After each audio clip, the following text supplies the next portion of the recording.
being a catcher, I think definitely helps mainly because you're both. You're working with the pitchers on a daily basis, but at the same time, you're a position player. You're hitting every day with the position players. You're keeping up that skill set as well. You're talking with hitting coaches. You're talking with pitching coaches.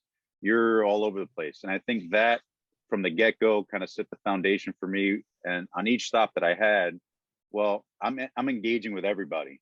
And one thing, I always tried to do is,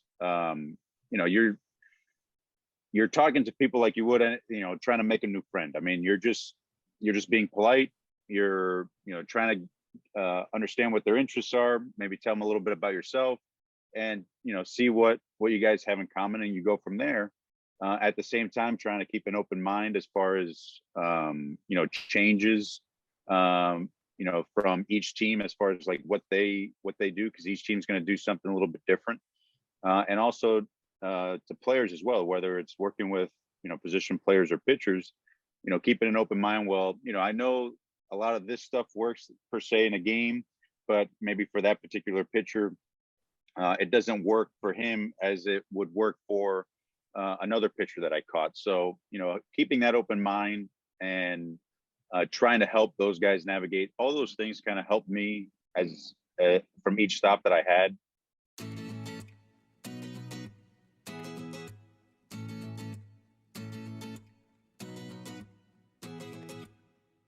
Ladies and gentlemen, welcome to the biggest, baddest, smelliest, most amazing podcast of all time, all 38 million billion of you. Chad Chop is my bearded wonder over there on the other side of the computer screen. What did you have for breakfast, brother? Real privilege to be here with you, Coach Ballgame. I had 2 peanut butter chocolate chip granola bars and a cup of coffee. Man. How about that? What made you go from 1 to 2? Was it before you even ate the first one, you went all in, or it was after the first one, let's move more to the second? I've been a 2 granola guy since probably my sophomore year of high school. These little granola bar, it's not going to get it done. It's a 2 minimum. The catcher threw down the 2 sign, right it's a away. +1. It's a +1. Speaking of catchers, we got a great guest today, and I'll give him a formal introduction when it comes on in a few minutes, but really love watching this guy play the game. Got to meet him a few weeks ago in Dallas. Handsome, great smile, just a kind heart, and just a bad to the bone catcher for many years in the league, Alex Avila. When you hear that name, Chad Chopper, what do you think? Great catcher. He's a pro, a guy that seems to always be able to find a job. And that's one of the questions I'm going to ask him is kind of like, what character traits do you lean on when you're going into a new clubhouse? But, you look at those guys that are always able to find a job. There's a reason. Knows how to handle a pitching staff, and especially early in his career, put up some really good offensive numbers in a tough park to hit at. In Detroit. So the names that you go down when you talk about the pitchers that he caught and the pitchers that loved having him behind the plate, it's Cy Young after Cy Young after Cy Young. And just a man of strong character. That's why he's on this podcast. So excited to break down, some questions about catching on the technical side for high school and college catchers. He's one of the best.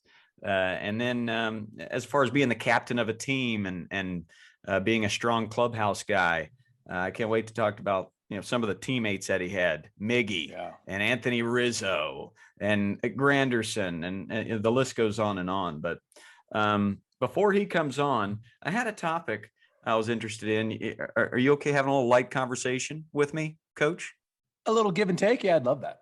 Back and forth. I was watching an interview with the writer and director of Anchorman. Before that, he did a lot of writing for SNL, Step Brothers. The list goes on and on. Him and Will Ferrell have gone side by side for a while now.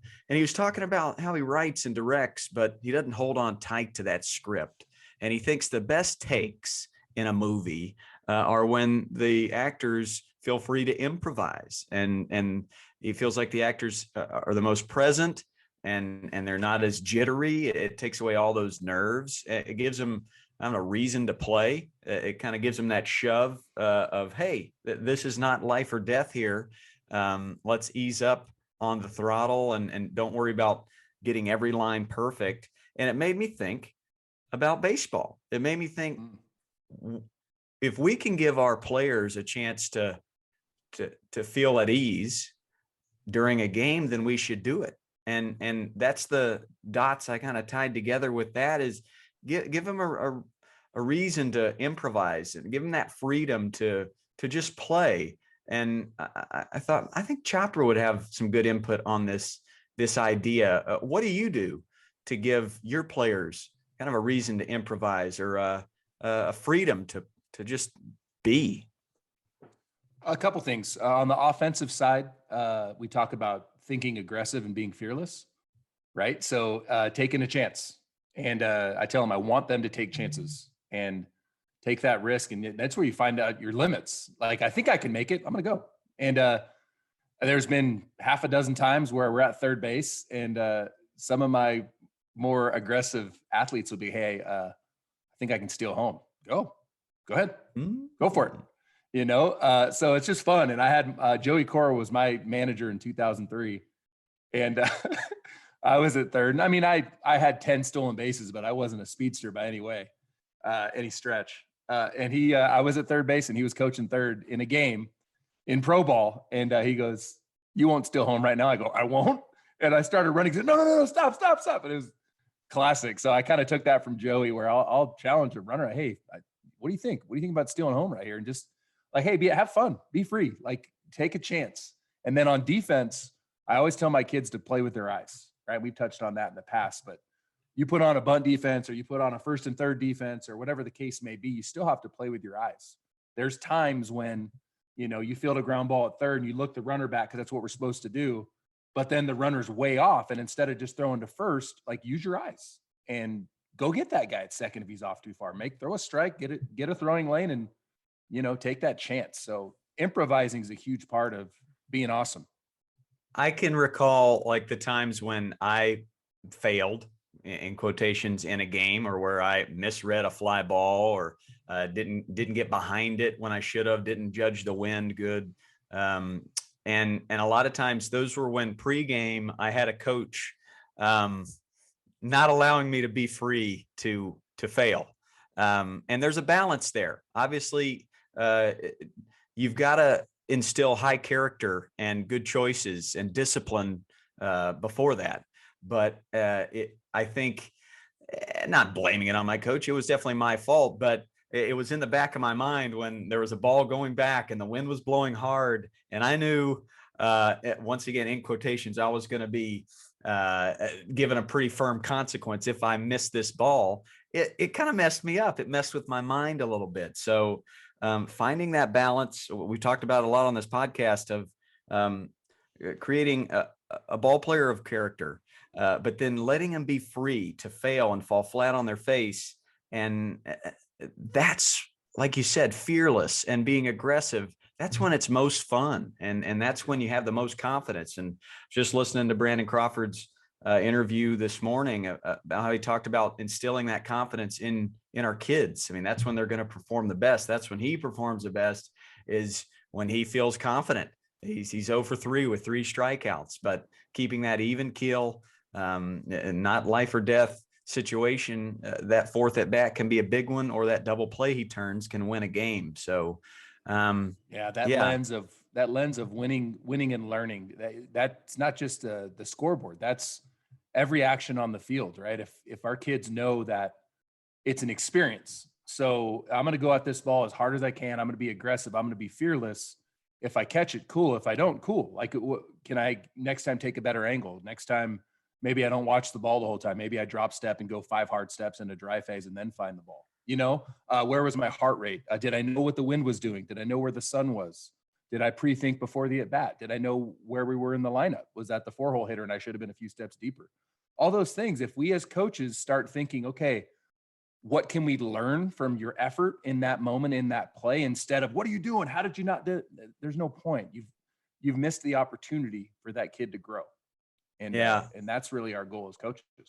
I get when I see a coach or a parent get aggressive like that, especially in a game, it jolts me. I'm definitely sensitive to it. I saw it in the Georgia football game where, they're winning 27-3 at halftime. And it seemed as if the quarterback for Georgia made a mental mistake with the clock, didn't know how much time was left, but his coach visibly just railed him all the way to the locker room. It made me question, well, is my message right? Am I wrong? Is that coach doing it right? And, then I kind of watched the quarterback in the second half, didn't have the same kind of freedom.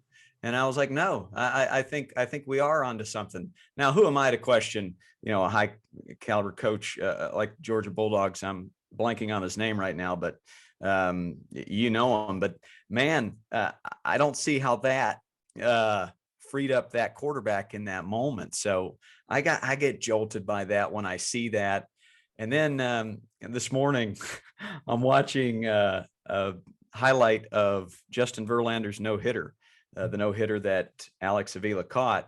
And it's the final out, 2 outs in the ninth. Verlander's right there, about ready to throw his last pitch. And I look at Jim Leland in the dugout, and he almost looked like he was asleep.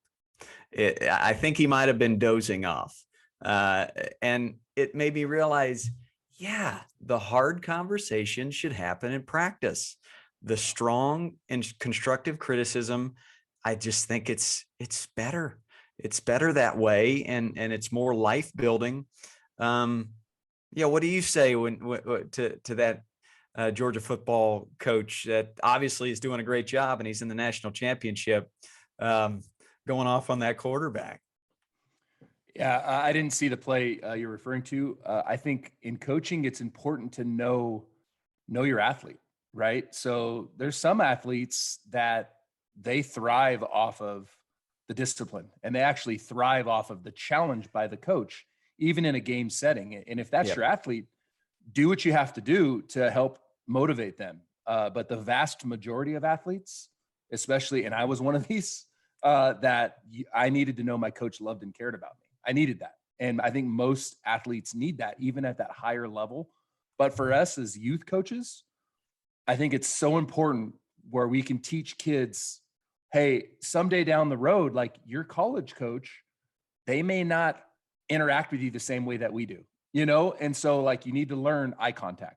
You need to learn, I got a fly right now that's in the middle of the I noticed it too. I saw that too. That fly really likes this conversation. Unbelievable. But so as a coach, we have to teach our athletes, man, like eye contact, respect, hustle, getting from station to station, all these things that we know down the road, there's going to be a coach that's way more disciplined and tough and maybe doesn't care, especially in college. If you screw up in college, it's not like high school or youth sports. Like you're messing with that head coach's dinner table, right? Mm-hmm. If you screw up, he could lose his job, and those football coaches making millions of dollars. So like, that's a higher level of stress. So as youth coaches, what can we teach our kids so that when they get in those higher leverage moments, when their coach is not going to have the patience, how do we prepare them for that? So that's a balance, because you don't do it by acting the same way the college coach is going to act, but you do point out areas like, hey, that's not going to play at the next level. And I know you want to play at the next level, and you can't do that right there. You can't be the last guy to a station. You can't not pick up the balls after you hit them. Look for something to do. Don't be a blister, which is a blister shows up after the work's done. That's a good firefighter line.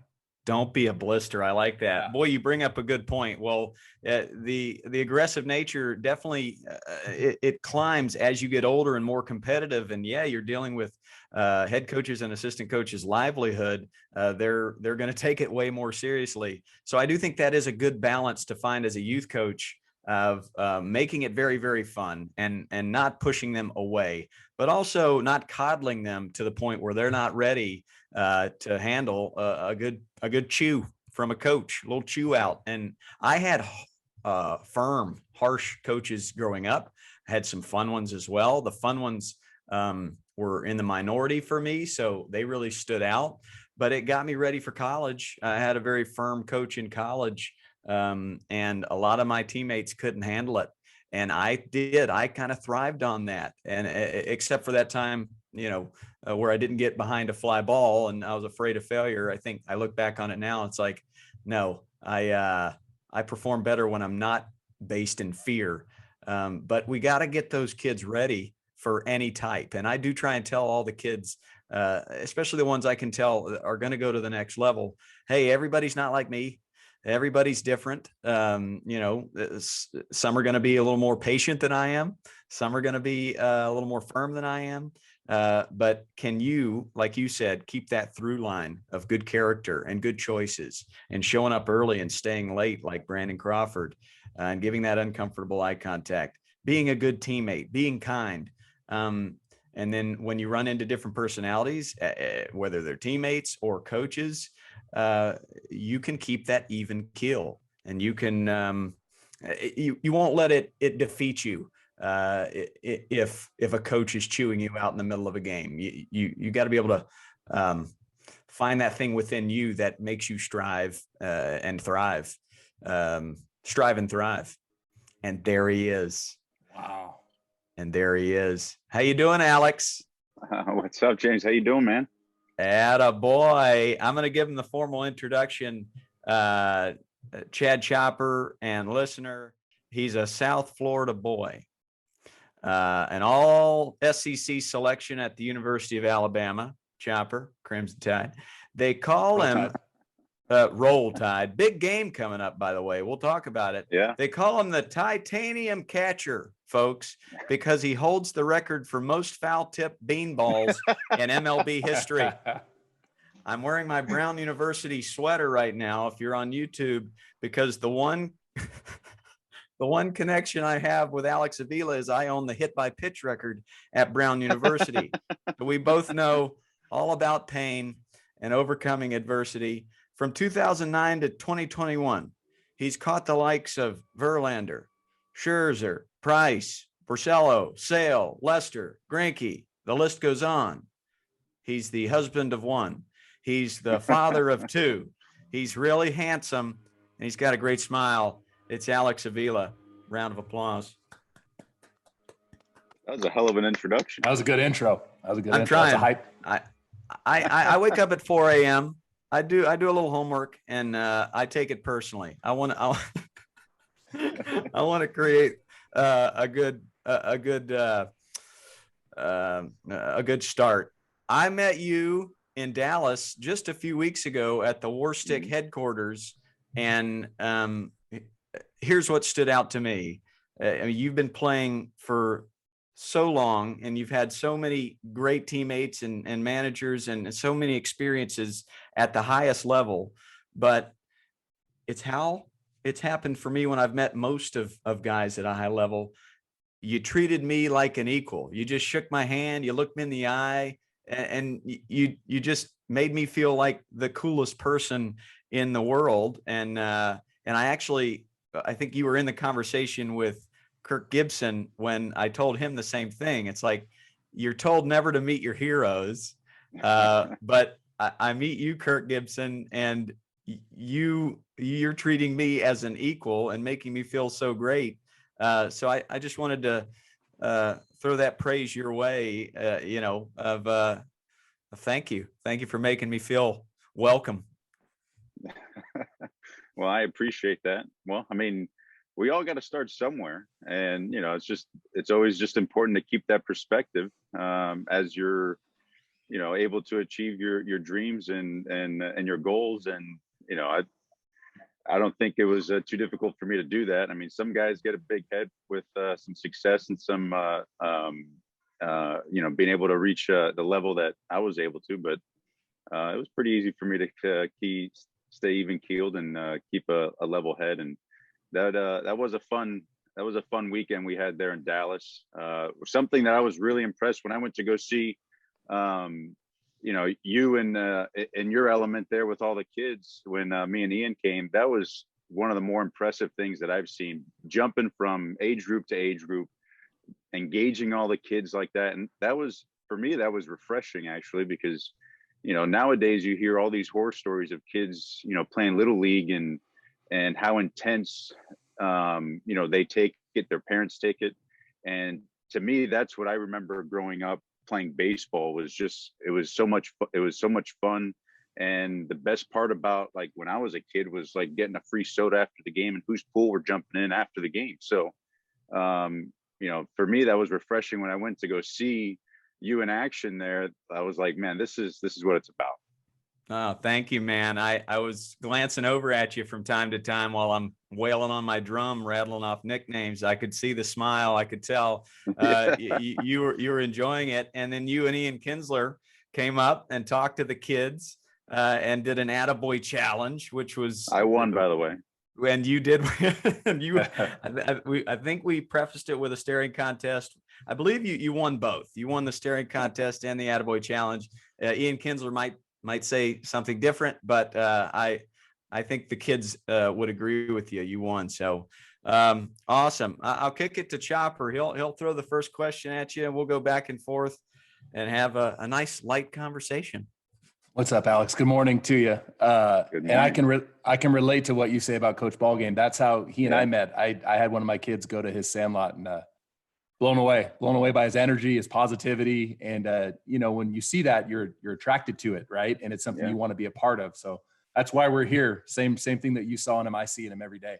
Question I have for you. Yeah. Question I have for you. Obviously your dad, big deal, right?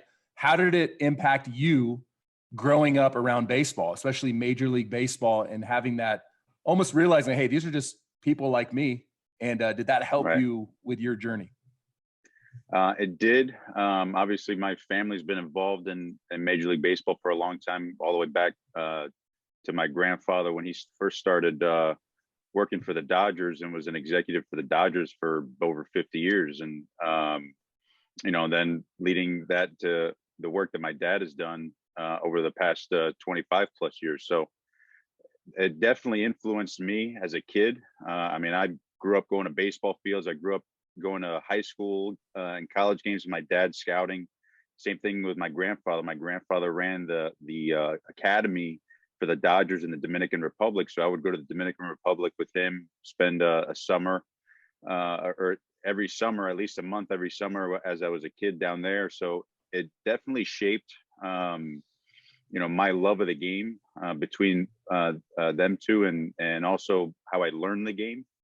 At the same time, I was never really pushed by either of them to play baseball. It was just kind of like, well, that's what they did. I enjoyed it because they had, in order to spend time with me, they took me along. But then I fell in love with it as a kid, as most kids do, loved playing it, and just continued with it. Now, obviously, they influenced me quite a bit as I got older, and they had the knowledge of, hey, if this is something you want to do, this is what it's going to take. There's no shortcuts to get there and ultimately stay at the big leagues. So this is what you got to do. And they ultimately left up to me, my dad in particular, as far as like, it's not going to be easy, and you just have to, work your butt off and then, kind of let the chips fall where they may. And so they were huge influences on me. And, my dad has always been in my corner. And another great thing about it too, with him being in the game and getting drafted by Detroit, the team he worked for, we got to work together for quite a long time. And, that was a dream come true, I think, for the both of us, because you're not always afforded that in baseball. You're away from your family, but we got to spend a lot of time together. Yeah. As a youth coach now, one of the things I do early on is I ask the kids who wants to be great, right? And they raise their hand, and it's like, okay, you're giving me the authority to hold you accountable. Cause you know what I mean? There's like, your dad told you, like, it takes what it takes, you know what I mean? So I'm going to hold you to a different standard if you want to pursue this game at a high level. I love that. And I love that you touched on your love of the game. That's what gets you through those tough moments, those 0 for 4, those 0 for 12s, those long road trips, especially in the minor leagues. Love that. Yeah. It's a great answer. Coach Ballgame?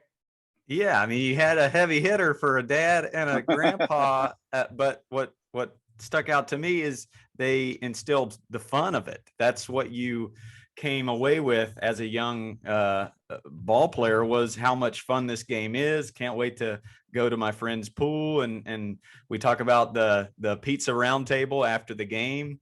I mean, that's what a lot of people have related to when we've talked to these major leaguers and what they remember about their childhood. These, the audience, the listeners, they relate to the same thing. Boy, I remember that pizza after the game and how fun that was. I want to go back to the beginning. Born and raised in South Florida, is that right? Miami Dolphins fan? Big Miami Dolphins fan. Well, I grew up, watching Dan Marino towards the latter half of his career. So diehard Dolphins fan. There you go. My dad grew up in Fort Lauderdale, Florida. And so I actually grew up in North Carolina, but the Panthers didn't come around until 94. So I was a big Dan Marino, big Dolphins fan, watching him throw it to Duper, and it was just so much fun. So I have a Miami Dolphins golf bag, and there you go. Nice. being a Cubs fan and a Dolphins fan, 2016 was pretty special for me. But I love that. Growing up there, did you have a favorite baseball player when you were a kid? Who was your favorite?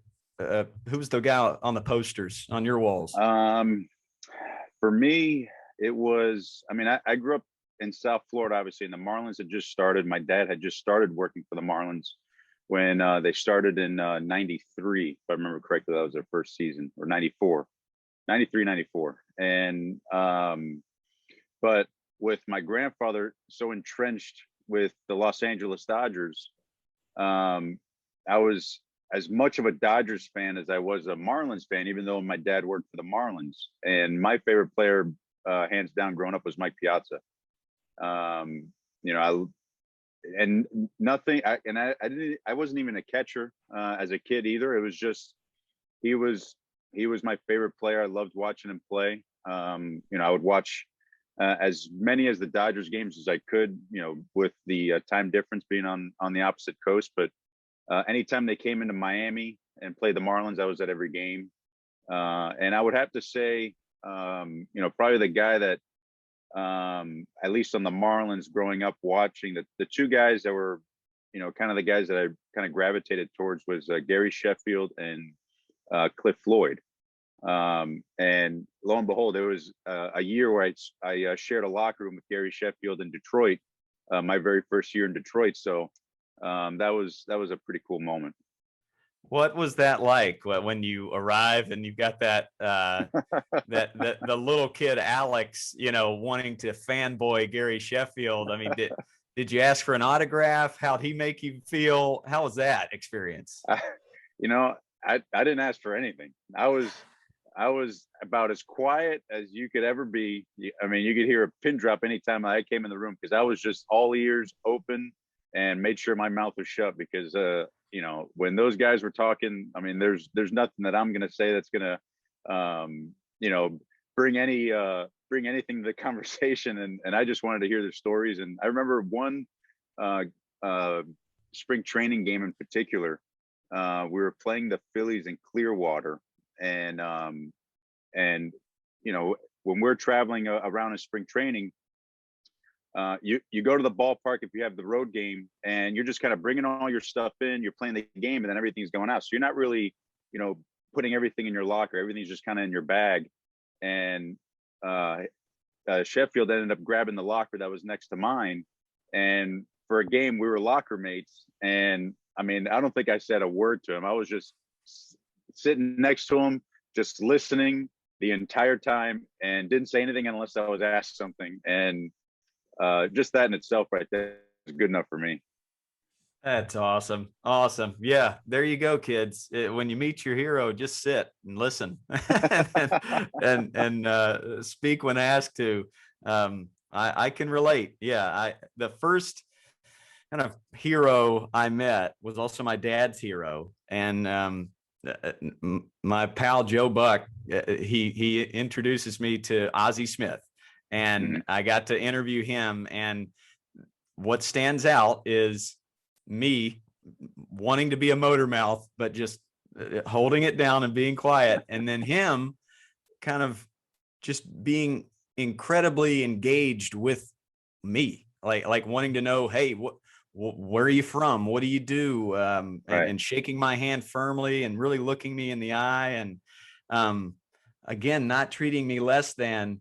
It's so valuable when somebody of that caliber can just be down to earth and really engage with you. Same thing happened with Ken Griffey Jr., where I was even told, hey, we're not sure how he is with the media. And then I interview him, and MLB Network and a lot of the video guys are like, are you guys doing a documentary? This is 25 minutes long. And I was like, I don't know. I've never done this. We're just talking. But again, when you find those heroes that care and that are, just down to earth and treat you equally, it's so impressive. And I think that's what you remember, even more than Gary Sheffield's home runs. You probably remember that more than you do his skill, huh?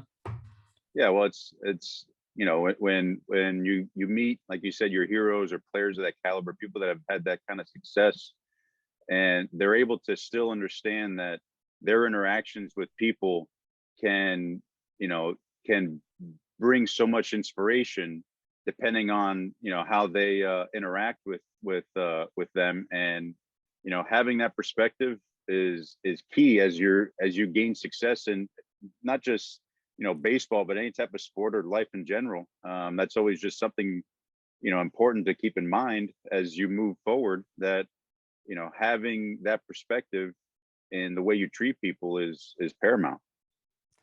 Soundbite number one for me. Back to you, Coach Chopper. Yeah, it is. And that's Mookie Betts said the same thing. We had him on a few weeks ago, and same thing is like, you never know how you can impact someone's day by a smile or a kind word, a glass of water.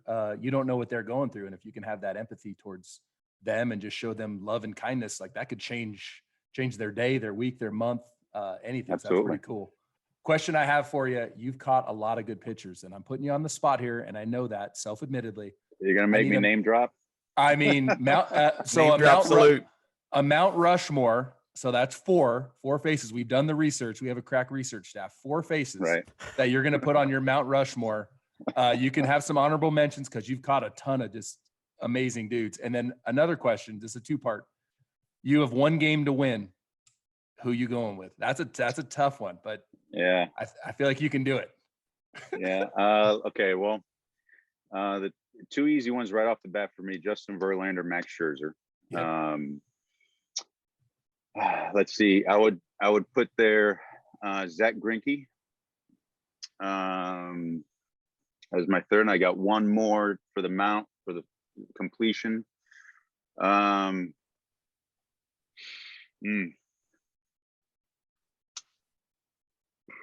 Oh man, good ones. You caught some good ones. Yeah, I'm looking at the lefties: Lester, Sale, Price. Yeah, I mean, my gosh. I'm gonna have to go with Sale, and then a really close honorable mention on John Lester, and David Price, obviously, and Rick Porcello. Yeah, I mean, they're all Cy Young. Porcello, yeah. You got to win one really game. Put me on the spot. You got to win one game. You got a game tomorrow, Game 7, World Series. Yeah, this is where I'm going to get like an angry text message or something. Ooh, yeah. Chopper throwing him under the bus. Hey, you don't have to. You don't have to. But I would like to ask another question as you ponder that. Like, who was the toughest to catch? I think Arrieta has to be kind of nasty, and Sale, obviously. I got a quick Verlander story, and my wife's tired of hearing it, but I faced him in college, and he forced me to realize that I was destined to be a little league coach. First pitch, strike 1, fastball. Second pitch, I fouled it straight back, 0-2. And then he goes hammer curveball, and I didn't swing. I was locked up, but I dry heaved. I can feel the puke almost coming up. Did not spew anything, thank goodness, but it did happen right when the ball dove down. Strike. You look back, the umpire does the thing, the catcher's already halfway to the dugout, and I'm halfway to being a little league coach, but he was just herky jerky, and I couldn't really see the ball. Who's the toughest for you to catch, or who's like, oh man, this is tough?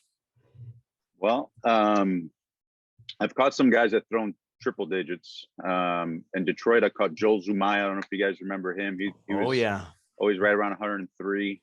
Fernando Rodney, same thing. He was our closer in Detroit. My first couple years, he was tough. But the guy that was the toughest for me to catch, I'm gonna put him in the honorable mention for Mount Rushmore as well as Anibal Sanchez. Faced him. What a changeup! Oh my gosh. Yeah, nasty changeup. But then all of his other pitches, his slider, his curveball, he had a cutter, and then he had a four-seamer and a sinker. Everything moved, and he was fun to catch because you can be very unpredictable as far as your game calling, but everything moved so much that it was tough for a catcher to anticipate what the ball was going to be doing. So as a catcher, you're trying to beat the ball to the spot to catch it right, and sometimes it wasn't always going where you wanted it to go. So he was probably one of the toughest guys for me physically to catch. And some of the guys like Sale, much easier to catch than hit. Same thing with Zumaya or Rodney, or even like Justin and Max. Like, I think I've had good success when I faced Justin when we've played against each other, but I've got zero success against Scherzer. It was just one of those things. But I would say Anibal for me was one of the toughest guys to catch in my career. And to get back to your other question, as far as who am I picking to win a game, and I'm picking him mainly because I've been back there when we needed to win a game on several occasions, and we won. Verlander. Yeah, and I was thinking that. Yeah, and you could have picked any number of those. And this year with the Dodgers, I would have felt comfortable with any of them. Yeah, obviously. Yeah, Justin did it on numerous occasions for us in Detroit. Man, yeah, we had Scherzer and Price this year. Obviously, Price came to the Dodgers a couple years ago, sat out last year, but blown away with both of them. As men, Scherzer can talk pitching, and he gets going with this right, and he starts processing the conversation, and he's not just going to agree with you; he's going to like challenge. He will challenge you. Yeah, it's awesome. And then DP, well, those guys. No, continue. Sorry. I was just going to say DP. I always thought he was just a thrower until I saw him in a bullpen session, and he can put the ball on a Nats behind. I was blown away with DP.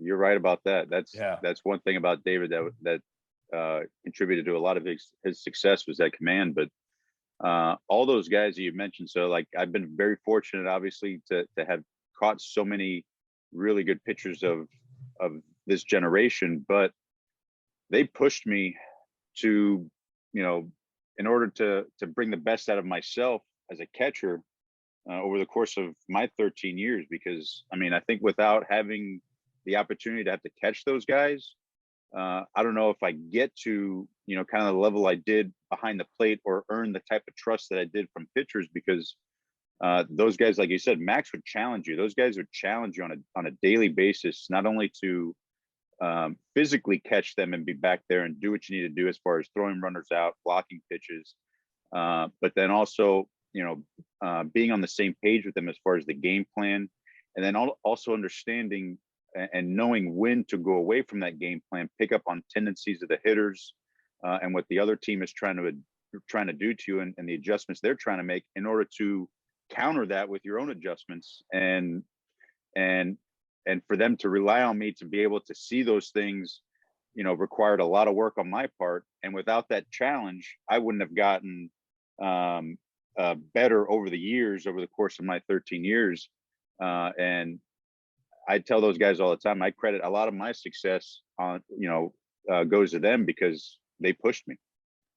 Yeah, Scherzer, talking post game with Scherzer the next day, because he'll go through, watch his video, as you know, and like just hearing his account of what he chose to do. And so much in baseball now at the major league level, it's third time through the order. Well, Scherzer's old school, like he's setting you up from your first at bat because he knows he's really going to do that third or fourth time through. And he was talking about it at bat against Machado, and it's unbelievable. Like just his mentality of like, okay, he pulled my slider foul, this, that, and the other. Okay, I got him on a changeup. I'm gonna throw a front door changeup, and sure enough, and he's just giving you this play-by-play of like, I knew best case he was gonna pull it foul, and it's just like you're sitting there talking pitching with Max Scherzer. Get out a piece of paper and a pen, and just write it down. It's like talking painting with Picasso. Yeah, one of the great things about Max is that his process is very analytical. Yeah, but his fundamentals are all old school. Totally. And so he really can blend both, and in order to make the best decision in that moment in the game for that particular pitch. And I think that's what's made him, so successful over the years. Not just the physical aspects and the attributes that he has, but also being able to process those things and keep the old school fundamentals, the stuff that's worked for 100 years, but then apply that to some of the new age information and the analytical mindset and approach going into a game and game planning. And that's not easy to do. Not most guys can do that. His True Media spreadsheet for his pregame is pretty intense. It's awesome. I have it now. I wrote it down. I'm like, oh my gosh, I need that. Which ball game? Oh man. What makes Greinke's on your Mount Rushmore, and we kind of passed him by quickly. What makes him so great? He's been doing it for so long. I've heard stories about how he sits barefoot in the dugout and reads the paper, and he's quirky, as a personality. But man, he's still nasty. What makes him so great? Well, a lot of those same qualities that I was talking about with Max, can apply to Zack as well. Maybe even a little bit more so, because he had the physical ability for a long time, but then, for the last, I don't know, maybe 6 to 8 years or so, his stuff wasn't as good as it used to be. But he's been able to kind of reinvent himself over the years to stay one of the elite pitchers in the game. And a big part of that also, the one thing that's always been elite for him is his command. He's been able to put the ball where he wants to. I mean, almost on a just pitch by pitch basis. Very rarely does he make mistakes as far as where he wants to throw the ball in the strike zone.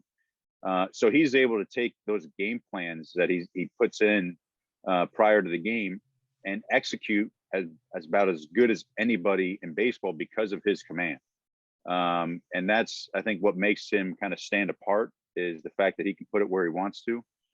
He is very deceptive between that fastball and the changeup. A lot of people always ask me, well, I mean, it's only like, 3 or 4 miles an hour difference. For a lot of guys, that's not going to be enough of a difference to fool a hitter. But for him, it is, because of his deception and the way he throws the ball, and the movement that he gets on his changeup in particular. But his command is impeccable. And I think is the reason why. And he is one of my favorite teammates. He is unique, I guess is a good way to put it. He is quirky, extremely dry sense of humor, and he is just pure entertainment on a daily basis for me. And or when we play together, and we still talk on occasion, but he's a fun guy to be around. Oh, it's fun to have those kind of teammates. He's a guy I'd definitely like to have a glass of milk with, just to chill. I'm gonna double up here, going down Verlander memory lane. You caught the no-hitter in 2011. You were also the catcher in the near perfect game Armando Galarraga threw. And by the way, talk about character. Talk about the way he handled all of that. Was honestly, I can remember thinking that thought when I was, mid-20s, watching that happen, how well he handled that. I want to know, for that high school catcher, that college catcher, what's going on in your mind in the ninth inning of those kind of games? I know you've had more close calls, but the relationship of the pitcher and the catcher, sometimes the catcher gets overshadowed in those no-hitters and perfect games. What's going on inside you? Well, I would have to say, like in those two games in particular, and some of the close calls I've had with no-hitters going late in the game, once you get to like that sixth inning, that fifth, sixth inning, as a catcher, I wouldn't say it's like it starts to get a little nerve wracking. You feel the pressure on each pitch that you call. You definitely do. And I will say that as you get later into that game, as you get into the last 3 to 4 innings of the game, you're calling the game, not trying not to give up a hit in that aspect. Like, you're okay with a walk. Like, even like if you have a perfect game going, you're still trying to preserve that no hitter as well, and just hoping that your pitcher can actually execute the pitch that you want, rather than not and walk the guy. But you're calling each pitch. You feel the pressure on each one of those pitches, and you're almost actually, at least in my mind, sometimes I would try to anticipate when I think my pitcher might not execute a pitch. Going through the sequences, and so you're kind of running back in your head as far as how you got the hitters out previously earlier in the game, how they're set up to get them out the next time. And at the same time, you're also keeping an eye on your pitcher and how the pitches look coming out of his hand, because at least what I would try to do sometimes is almost anticipate when, okay, he's getting tired. He might hang the slider here on this 1-2 count. Is there something else I can do that I know might give us the result we want? If there isn't, sometimes you just got to roll the dice. But then sometimes there might be 1 or 2 times where you might be able to kind of, foresee like a mistake and get ahead of it beforehand. It's not easy to do, and I wouldn't recommend trying to do that all the time. It was just on certain guys that I knew really, really well.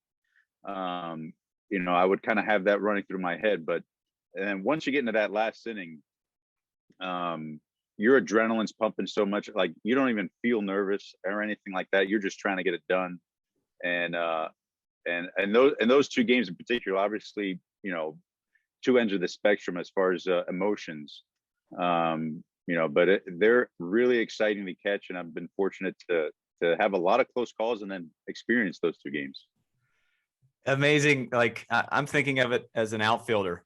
I just have to make sure I get a good break on the ball. Yeah. That's why you're the quarterback. The catcher has a billion things going on in their mind. And, that's why most catchers become managers. You're just the smartest guy out there. You're the captain. So love that. Well, Chopper, what you got? All the pitchers I've caught would tell you differently, that they're the smartest, and I'm just back there. Well, I mean, if they're shaking you off, at least you can be like, well, oh, there you go. If you hang this, that is on you, man. I love Chopper. That you touched on the kind of, I call it like second semester baseball, right? Where you're like, okay, we have him set up for this pitch, but I'm going to go with this pitch because he knows that I know that we're going to throw the slider. I'm going to throw the heater up and in or down and away. It might freeze him, right? Because he thinks it's the slider. I love that stuff. And like with our kids, It's like, I can't wait till they get to that point. I'm coaching high school baseball now. I just took a job, and that second semester baseball, that is where it's at. It's so fun. Question I have for you. You've been in a lot of new clubhouses, been on different teams. What is a character trait that you lean on in order to navigate a new clubhouse, meeting new guys? You're obviously done a great job, and you know the game and you know how to communicate, but what's something that helps you navigate that? That's a tough scenario, but you've done it a bunch. Yeah. Well, I think, being a catcher, I think that definitely helps, mainly because you're both. You're working with the pitchers on a daily basis, but at the same time, you're a position player. You're hitting every day with the position players. You're, keeping up that skill set as well. You're talking with hitting coaches. You're talking with pitching coaches. You're all over the place. And I think that from the get-go kind of set the foundation for me. And on each stop that I had, well, I'm engaging with everybody. And one thing, I always tried to do is, you're talking to people like you would, trying to make a new friend. I mean, you're just being polite. You're, trying to understand what their interests are, maybe tell them a little bit about yourself, and, see what you guys have in common, and you go from there. At the same time, trying to keep an open mind as far as, changes, from each team as far as like what they do, because each team's going to do something a little bit different. And also to players as well, whether it's working with, position players or pitchers, keeping an open mind. Well, I know a lot of this stuff works per se in a game, but maybe for that particular pitcher, it doesn't work for him as it would work for another pitcher that I caught. So, keeping that open mind and trying to help those guys navigate, all those things kind of helped me as from each stop that I had. Another thing too, a lot of people would always ask me about leadership, because in a lot of the places that I've stopped, the catcher's always kind of looked upon as kind of like that that leader either on the field or in the clubhouse, and a lot of times both. And what I would tell a lot of people is, like, as far as leadership, if I'm doing my job as a leader, you're not going to know about it. And that's something that I always kept in mind. I always wanted to kind of stay on an even keel, whether we were doing really well as a team or really poorly, or if I was doing really well at the plate or really bad. I didn't want anybody to know the difference. And I wanted to be that same guy every single day. And that's what I would try to bring. And I think that's something that helped me in each team that I played for, and each stop that I had going into it. That's an important skill that we talk to the kids I work with and coach ball game too. The scout or the college coach, they should never know the score or how you're doing based on your body language. Like you should have that same confident, humble swag about everything that you do. Right. And no matter what's going on. I love that. It's huge. It probably doesn't hurt too that you get there before everyone else as a catcher in spring training. As I asked the question, I'm like, well, you're there a week before, so you get to that's pretty awesome. So that helps. You're there a week before. Answer. You're usually the first one in the clubhouse and the last one to leave. No doubt. Yeah. Coach Ballgame. That's the life of a drummer right there. Get there early, stay late, pack up. I like that. By the way, that's soundbite number 2. That was a great answer. A little pause here for a trivia question for Chopper. Trivia question here. Alex hit his first career grand slam in 2013 off what pitcher? And here's your hint. Tony Gwynn coached him. San Diego State. Okay. And it was Gold Spikes Award winner. Was it Gold Spikes Award winner? That's two. It's got to be Strasburg, no? I went to, that's too easy. I mean, I was going to go Strauss right out of the gate. I went to San Diego State as well, so I knew that he was there. Strauss was there. That's a great guy to hit your first grand slam off. Holy cow! That was a good one. Remember was it a heater? I remember it was a heater, and it put us ahead, and we won that game. Let's go. It's good. We never talked. We never talked about it last year. You were his teammate. Yeah, you can't. Did you catch him at any games? I caught him in one game, his first start of the year last year, and it was not a good one. And then obviously, mainly because he was hurt and he was trying to pitch through an injury, and then was out pretty much the rest of the year. So, but a really good teammate, a lot of fun to hang around with, and glad I was able to at least catch one of his games, even though it wasn't a very good game. Man, oh man. Well, I've instituted a new segment with our major leaguers, and it's called Play and Pepper. And this is just some short questions, and we can go, we can go to you, and then Chopper can answer as well. But they're just simple little tidbits that I think kids might want to know, and more specifically, I want to know. Who would be your favorite comedic actor? This is not a tough one for me. Robin Williams. Boom. And he goes both ways, man. Great I like him. answer. He's like my favorite drama and comedy. Switch hitter. He is sorely missed in this household. Oh, Mrs. Doubtfire, man. Wow, that's gold. I'll go Will Ferrell. Yeah. If I had to jump away from all that, I'd go Bill Murray, just based on the dry, like the Zack Greinke effect. So good. How about your band? You got a band you want to go see live? Who is it? Band. Oh man. I go with another Miami Dolphin fan here. I'll go see Hootie and the Blowfish. Just give me Hootie. There you go. There you go. I'm going to go a little outside the box because they're obviously pretty big. I'm going to go Metallica. Yeah. Bay Area band. Yeah. I'm going Phil Collins or Genesis. Either one. I'll take that all day. Strong. So quick little side note about Metallica and being in San Francisco. We were in San Francisco a few years when I was with Arizona, about to play the Giants, and they were doing the national anthem. Yeah. And before the game, before BP and stuff, they were on the field doing a sound check. And a bunch of us were just sitting out on the field and for like 20 minutes, just listening to them jam out. And it was really, really cool.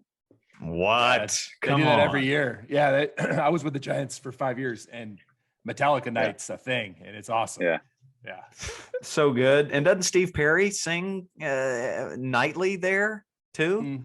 Not nightly, but in the playoffs, they'll get him out nightly. There. Yeah. Do you have a favorite text thread? And I'll go with mine first. I have a text thread called the BFFs, Best Friends Forever. And it's a group of my 6 kind of buddies in my 20s. And we just text back and forth with the most random, weird, I can be my full self with the BFF. So favorite text thread you got? Well, we've got a little group text of myself, my father-in-law, my brother-in-law, my best friend, and my cousin.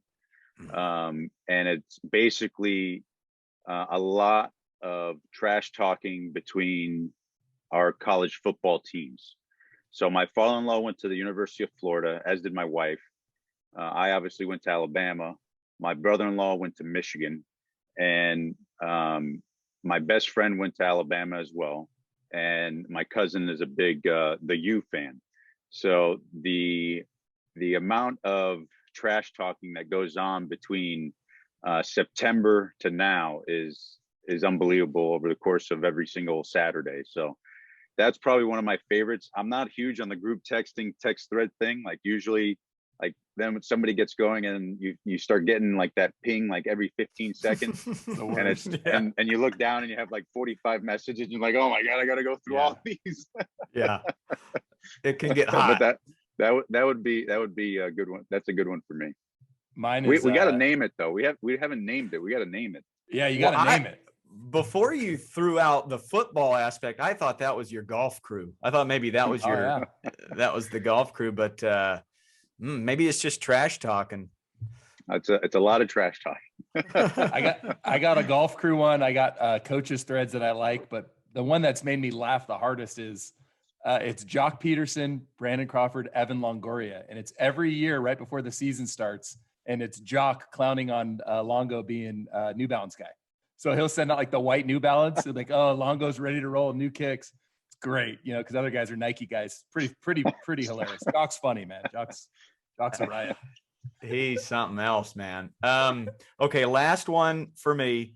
Boy, we could keep you on forever, but and we'll let you both answer this. Chopper's got 4 boys, and you've got 2 daughters, just like me. Any daddy-daughter advice? What's the best daddy-daughter advice you can give me, and then Chopper, father-son as well? Oh man, well, I mean, you can go in a lot of different directions with the parenting advice, but well, I mean, a lot of people have always asked me, it's like, well, if my wife and I would go for a third, to try for a boy, and I was like, I don't feel like I'm missing anything, even though it would be nice. With my 2 girls, like I grew up on a baseball field, so I'm always going to have baseball in my life. And with my 2 girls, I get to enjoy, something completely different between dance class or going to soccer games, tennis that they play, or even just, sitting at the table and trying to figure out their homework. I am just so blessed with that I don't feel like I'm missing anything. And that's, I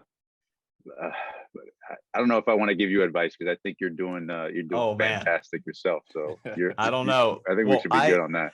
I relate because, we thought about having a third and would it be a boy, but I've got thousands of sons on the baseball field that I coach. But yeah, having the dance classes and the fingernail polish and the makeup and all this gymnastics camp action. Yeah, it's all I can handle. Chopper, what have you learned?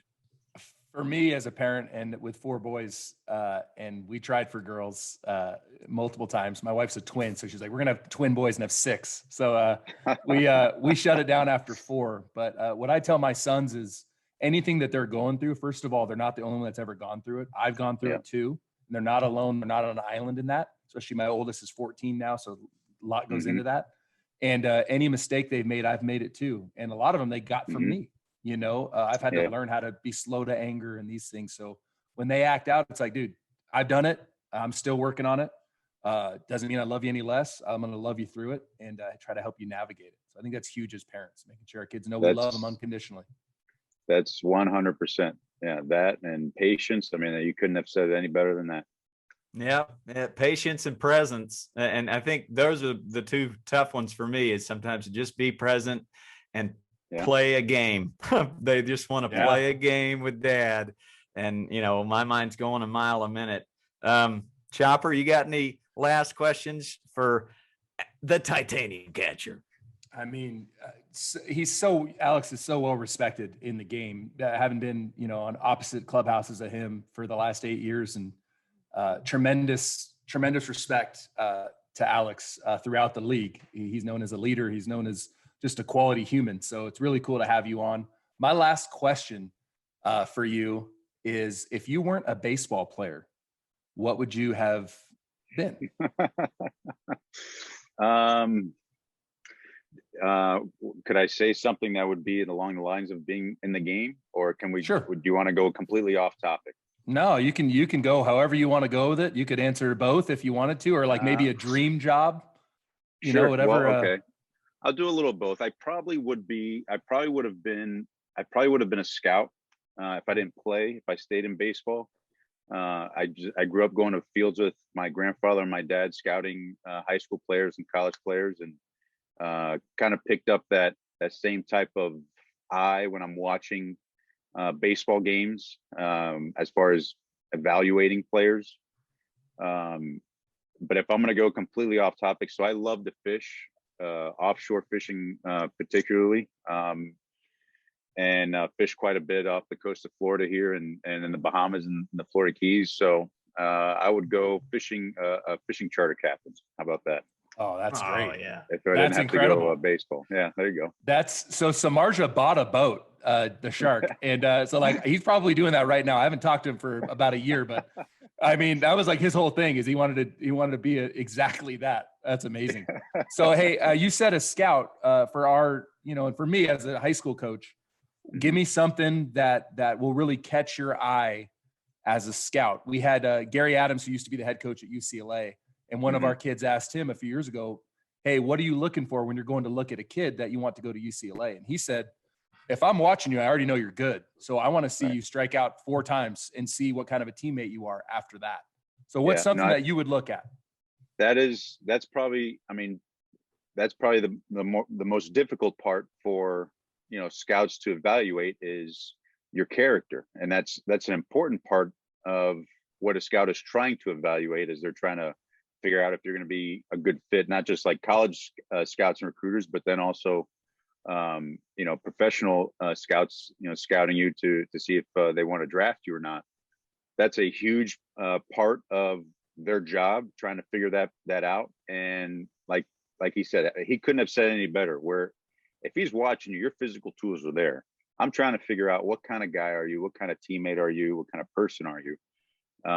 And so your body language, when you're going through some adversity, like the advice that he gave, when you strike out 4 times, how are you going to handle that?